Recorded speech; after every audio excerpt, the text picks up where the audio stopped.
Buongiorno da Sicilia 24, questi titoli di oggi.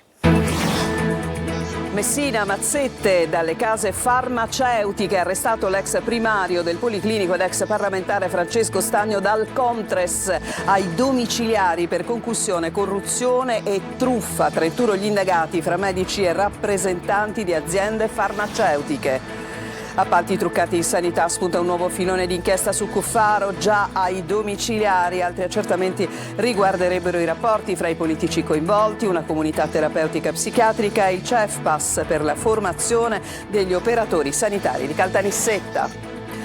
Sequestro lampo a Vittoria, il ragazzo tradito da un amico basista. Per il GIP di Catania è inverosimile la motivazione dello smarrimento del cellulare del giovane che avrebbe reso impossibile la richiesta di un riscatto da 1 milione di euro.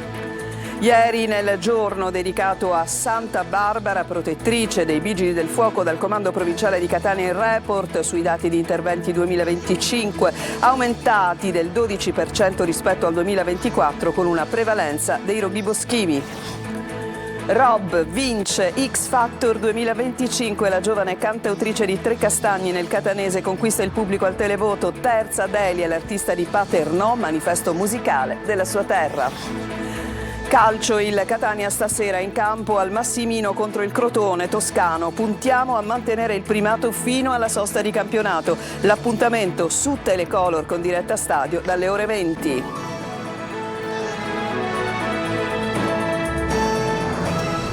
Ben trovati, apriamo il nostro telegiornale con un altro terremoto che riguarda la corruzione nella sanità. Arriva da Messina, mazzette dalle case farmaceutiche. Per questo è stato arrestato Francesco Stagno dal Contres, ex primario del Policlinico appunto di Messina, ma anche ex parlamentare, ai domiciliari per concussione, corruzione e truffa. Ci sono anche 31 indagati fra medici e rappresentanti di aziende farmaceutiche. Francesco Triolo.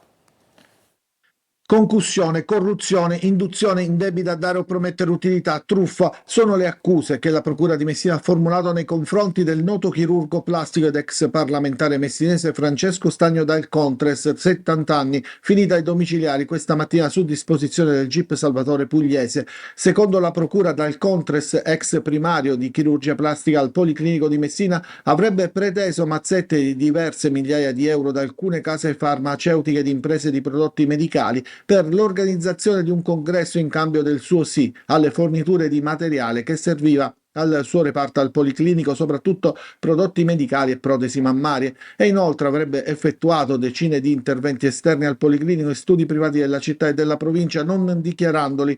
Il provvedimento è stato eseguito dai Carabinieri e dalla Guardia di Finanza e le condotte contestate risalgono ad un periodo che va dal maggio 2024 al gennaio 2025.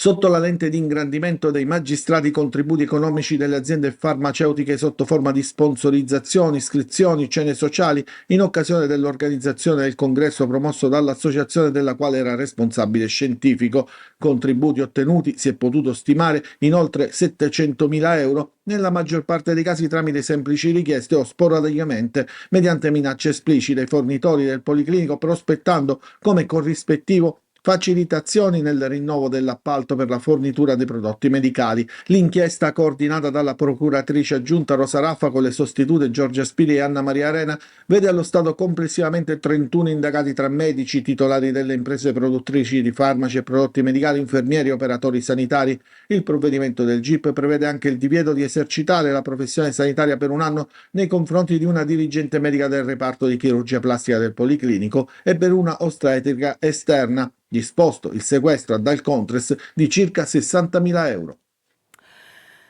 E c'è un nuovo filone di inchiesta in quello che è stato definito il sistema Cuffaro. Altri accertamenti riguarderebbero una comunità terapeutica psichiatrica e un centro per la formazione degli operatori sanitari a Caltanissetta. Il servizio. Non è ancora finita e altre cose emergeranno. 2 settimane fa o poco più il presidente della Commissione regionale antimafia, Antonello Cracolici, lo aveva detto in modo chiaro, lasciando intendere che le inchieste sulle gare che si presume siano state truccate non sono ancora note nella loro interezza e ci sono altri capitoli di questa vicenda da scoprire. Parole profetiche o forse troppo bene informate da ambienti probabilmente di magistratura. Fatto sta che alla fine di novembre, dopo che si erano conclusi gli interrogatori preventivi, la procura avrebbe depositato altri incartamenti indicizzati come esiti di ulteriore inchiesta riguardante la formazione professionale degli addetti al sistema sanitario. Questo filone di inchiesta riguarderebbe una comunità terapeutica psichiatrica e il CEFPAS, il Centro Regionale di Alta Formazione in Sanità che sorge a Caltanissetta. La prima è una comunità sovvenzionata dalla regione, il secondo un ente che si vuole regionalizzare in toto.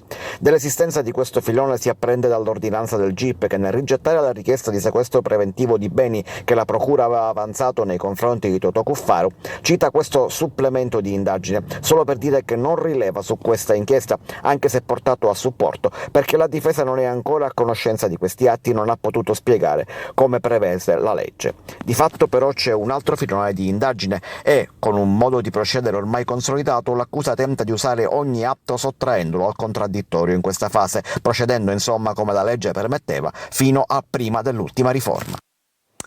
La Guardia di Finanza di Catania ha disposto il sequestro del patrimonio legato a Giuseppe Vitale, ritenuto contiguo al clan Cappello Bonaccorsi. Si tratta in particolare di beni a Catania del valore di oltre 300.000 euro, un immobile, denaro contante, 2 ditte individuali esercenti l'attività di bar e di somministrazione di alimenti e bevande. L'indagato, già condannato nell'ambito dell'operazione Slot Machine per i reati di traffico e spaccio di sostanze stupefacenti, aggravato dall'avere agevolato il clan etneo Cappello Bonaccorsi, oltre che autoriciclaggio e intestazione fittizia di beni. E torniamo al rapimento lampo di Vittoria. Ci sarebbero dinamiche particolari dietro il sequestro di settembre del giovane 17enne vittoriese, tra queste anche il tradimento di un amico. Veronica Barbarino. Quanto mai inverosimile. Viene definita così dal GIP di Catania la versione fornita dagli arrestati per il rapimento del 17enne Gaetano Nicosia a Vittoria lo scorso settembre. Secondo gli indagati, l'intero sequestro sarebbe saltato perché il giovane avrebbe perso il cellulare, rendendo impossibile la richiesta di un riscatto da 1 milione di euro alla sua famiglia. Una ricostruzione che, secondo il giudice, contrasta con la cura con cui l'azione era stata pianificata e con le presunte ambizioni mafiose del gruppo.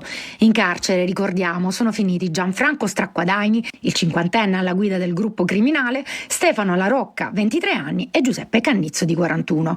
Tuttavia, come si legge nell'ordinanza, il GIP sottolinea che è probabile, anche se non ancora dimostrato, che altre dinamiche, forse altre persone, abbiano portato alla rapida liberazione dell'ostaggio. Mancano prove certe per collegare il rapimento alle organizzazioni mafiose attive nella zona. Emerge inoltre un particolare inquietante.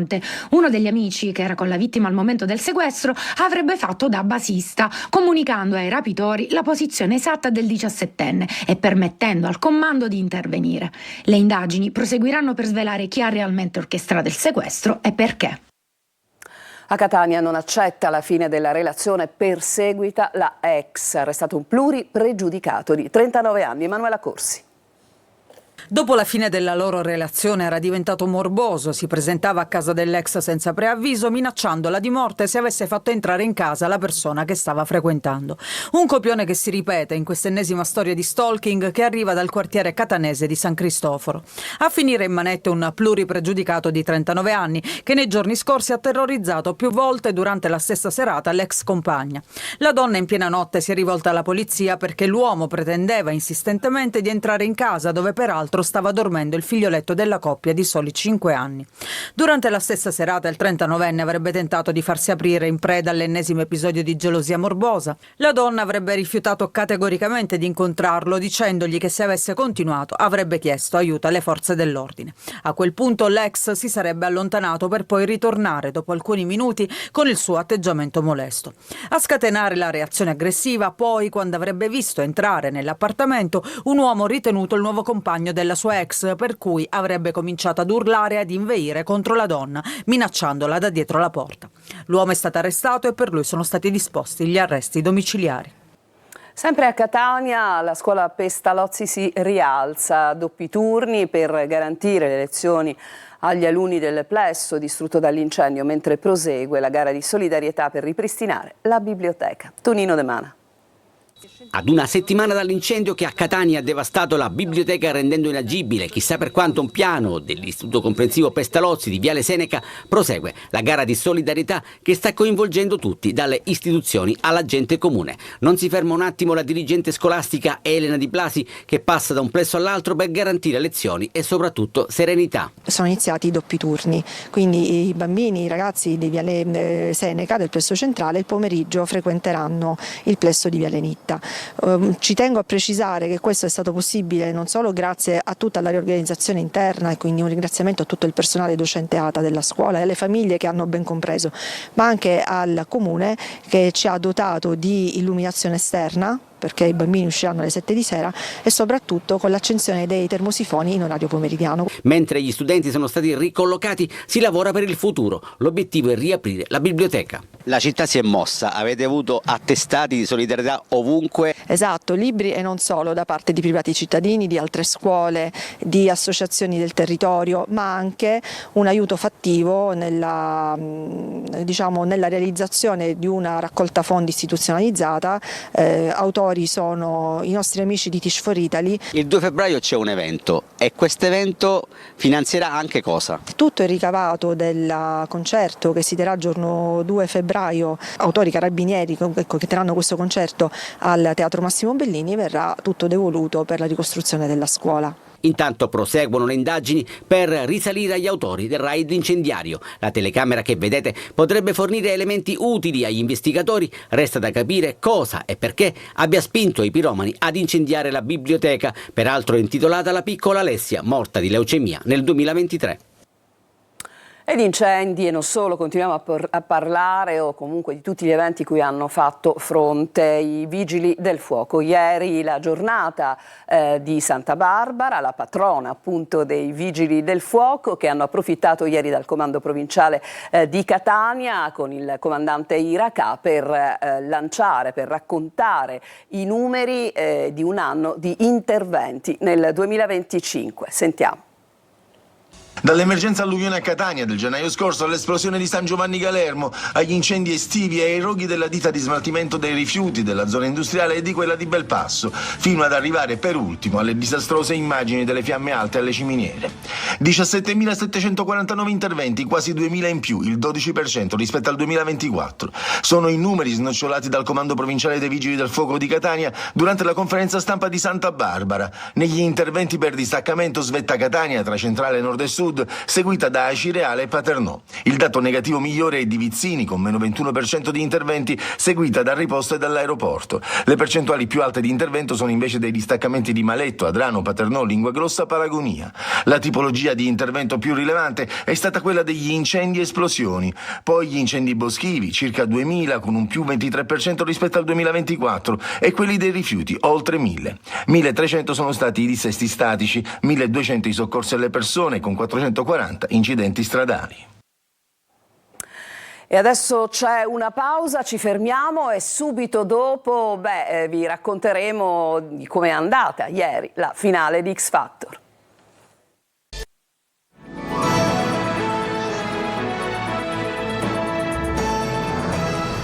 Siamo tornati in studio ieri in diretta da Piazza del Plebiscito, l'attesissima finale di X Factor. 2 artiste siciliane tra i 4 finalisti. Vediamo un po' subito la proclamazione. Sei tu, rap!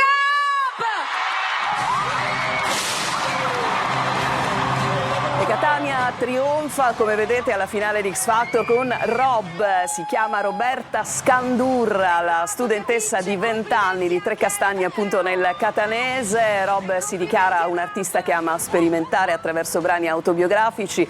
Ha da subito conquistato i giudici e il pubblico con la sua genuinità 100% punk, collezionando successi ad ogni performance sul palco di X Factor. Amata, acclamata dal pubblico che ha subito trovato in lei ispirazione a conquistare il terzo posto, la paternese Delia, che certamente è manifesto della Sicilia. E adesso ancora lo spettacolo, perché ieri sono venuti a trovarci Pio e Amedeo, in questo momento nelle sale con il loro film Oi vita mia. Sentiamo. Questo casino qua è crollato una parte del tetto della sala comune. A te! Pio Amedeo, in questo momento siete campioni di incassi, lo sapevate? Madonna, ci dicono che si dice così, no, ci fa specie, veramente, siamo molto emozionati e lusingati, e grazie a tutto il pubblico che sta andando copioso al cinema. Quindi no, ma questo significa solo una cosa, che alla gente sta piacendo questo film che abbiamo fatto, che è un po' la paranoia di quando fai un prodotto, soprattutto per questo nuovo prodotto, che è il nostro primo prodotto alla regia, il nostro primo film alla regia. Lui c'ha un piano libero alla casa di riposo per anziani. Oh, ma che stai dicendo? Ma che veramente? I drogati da me? Dicono no, devi fare questa strategia di marketing. Una strategia c'è, che poi non è una strategia, è il passaparola, quindi se la gente va, ne parla, a noi fa molto molto piacere. Poi ce n'è anche un'altra, se mi posso permettere, è quella di far ridere e in questo caso magari far anche riflettere, toccare il cuore. Ma abbiamo fatto un film dove si parla anche dei pesetti che cadono nella vita, perché nella vita di tutti i giorni poi ci sono le cose divertenti, le cose che fanno ridere, sorridere, ma poi ci sono anche delle cose difficili da affrontare. Cioè, noi analizziamo la quotidianità, noi siamo ossessionati dall'essere credibili e nella vita di tutti ci sono gioie e dolori.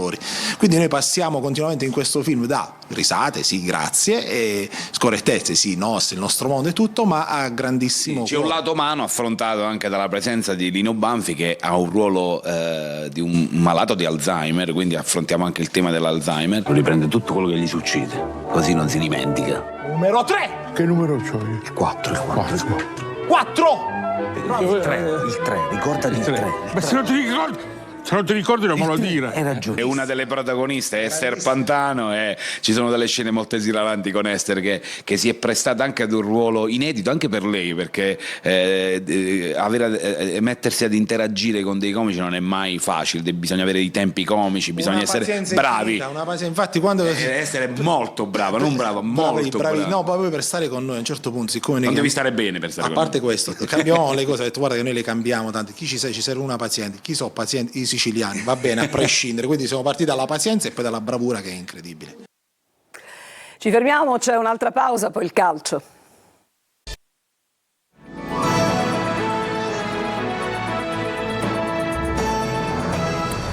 Siamo tornati in studio per il calcio. Il Catania capolista questa sera sarà in campo al Massimino per attendere e giocare contro il Crotone. Questo anticipo di campionato vale la possibilità di continuare la corsa al comando. Ma sentiamo Marco Carli. Lunedì la notizia del primato solitario in classifica, venerdì l'appuntamento successivo non di poco conto con il Crotone, ma di fronte al grande pubblico del Massimino, tornato fortino rossazzurro. La corsa del Catania continua a gran ritmo, 4 giorni di lavoro, la convinzione sempre più evidente di essere un gruppo solido che non deve sottovalutare nessuno, ma nemmeno averne paura. Il Catania di avvisi ai naviganti, cioè alle avversarie dirette, ne ha già dati tanti, ma ovviamente non bisogna fermarsi. Noi bisogna fare la partita importante per venire a capo di questa e sono convinto di allenare questo aspetto mentale, di essere ogni partita importante, perché arrivare a prescindere dall'avversario ai momenti del campionato. Ci sono dei momenti e momenti, questo è un momento del campionato dove devi spingere sull'acceleratore. Le scelte: out Donnarumma a sinistra, a centrocampo potrebbe andare Lunetta, con Quaini che torna in mezzo per la squalifica di Di Tacchio, Allegretto ancora dietro, recuperato Raimo per la panchina. Dobbiamo fare tutti insieme, i 16 che saranno chiamati in causa, una grande prestazione, perché è un momento, è una partita, non dico decisiva, ma è un passaggio importante che, se vuoi dare continuità, rimanere in testa fino alla sosta, perché quello è l'obiettivo che ci siamo posti, e vogliamo riuscirci. Catania-Crotone sarà seguita da Telecolor con diretta stadio, 3 ore live con i collegamenti dal Massimino a partire dalle 20. A fine gara le interviste in anteprima. E veniamo alle altre squadre siciliane di Serie C. Il Siracusa ospiterà domani il Foggia in un autentico spareggio salvezza, mentre i Granata andranno a Salerno. Sentiamo. È probabilmente ciò che sta accadendo fuori dal campo a Trapani a preoccupare più della prossima partita in casa della Salernitana. L'eventuale penalizzazione di altri 8 punti e l'inchiesta sui contributi della regione sono due macigni con i quali fare i conti in questi giorni. Sul fronte squadra Ronica ha la necessità di recuperare almeno una parte dei 7 indisponibili di domenica scorsa contro il Monopoli. Nelle prossime ore si avrà un quadro più completo dopo l'allenamento, ma l'incrocio di domenica tra Trapani e Salernitana potrebbe presto ritrovarsi anche sul mercato, perché nella lista di Daniele Faggiano per la finestra di gennaio ci sarebbe anche il capitano dei Granata Giuseppe Carriero. La Salernitana contro il Trapani avrà a disposizione anche Longobardi e il tecnico Peppe Raffaele. Potrebbe anche cambiare modulo schierando proprio l'ex del Rimini. È un bivio importante quello che sabato affronterà invece il Siracusa. Al De Simone arriva il Foggia in quello che è un autentico scontro diretto. I pugliesi con la vittoria contro il Cosenza hanno superato in classifica gli aretusei, che hanno l'opportunità del controsorpasso. C'è fiducia nel gruppo di Marco Turati nonostante l'ultima battuta d'arresto di Caravaggio contro l'Atalanta. Il tecnico lombardo recupera Zanini e Valente ma perde Molina per squalifica. Potrebbe tornare nella lista dei convocati dopo 6 mesi di assenza per infortunio Giuliano Alma. Al De Simone si preannuncia un pubblico consistente con la presenza di un centinaio di tifosi ospiti.